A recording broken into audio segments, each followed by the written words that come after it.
What's up guys? Welcome back to the channel. The Surface Book 2 is an ultra premium laptop, both in specs and in price. And when you're making a decision like this, it's important to really understand what you're getting for that money and whether or not the machine lives up to the hype. And with hybrid laptops like this, the big concern is that you end up with something that is kind of a jack of all trades and a master of none. So in this video, I want to tell you what I think are the 5 best features of this laptop, along with a couple things that I would change. The first thing I like about this laptop, and probably its biggest feature, is the fact that it's a 2-in-1 machine. And that means it can be both a traditional laptop and a tablet.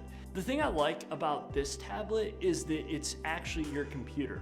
When you're using an iPad, you need to make sure you're logged into all the same apps, you've downloaded them, and you have file sharing between your main computer and your tablet. There's a lot of kind of connection to make it a seamless experience going from your computer to your tablet. Now with this, there's none of that because it's literally the same machine.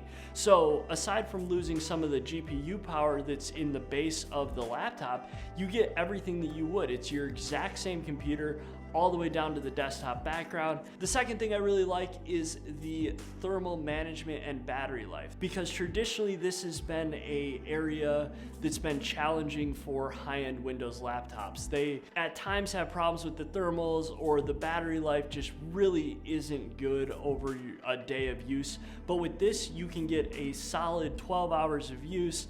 You don't have to worry about the thermals. The laptop's quiet. Everything about it just feels well engineered, well designed, and you don't get that fan noise that you would on some of the gaming laptops or the poor battery life. The third thing I like is the display. The exact resolution of the display is 3240 by 2160 on the 15-inch model. That's 260 pixels per inch. It's a vibrant display. The colors look really nice, and having the glossier display, I think, just makes it generally look nicer, although if you're in environments with a lot of glare, that can be a downside. Number 4 is the interface between the Surface accessories and this computer, and the fact that Microsoft is finally getting serious about building kind of an ecosystem of accessories and products that supplement this machine. And it's kind of like an Apple approach to it, and they're doing a really nice job of actually just not copying Apple, but coming up with their own spin on it that really works well. They've even released things like the mouse that has kind of a cool functionality to become flat when you're traveling. So they're putting some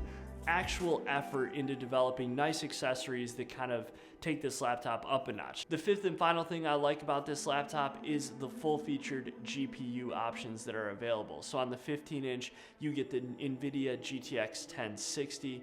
Now this is obviously kind of a desktop class card, and it allows you to play kind of general games at good frame rates at a reasonable graphics setting.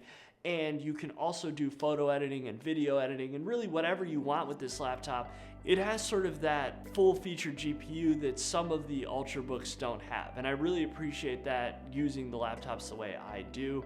They've also added the port selections for the creative field, so they give you the standard USB ports and the SD card slots. They've really taken into account kind of the creative-oriented buyer and people who care about sort of media creation and designed a laptop around that. Now, a couple things I don't like, as promised, is the headphone jack placement. Now, I use a lot of wired headphones. I like them, and the headphone jack is on the top right of the screen when it's in a laptop mode. Now, they obviously have to do this because they want to keep the headphone jack if you're in tablet mode, so it has to be on the screen. Makes sense, but if you have the wire, it's either dangling in front of the screen or kind of dangling around where your mouse is on the right side.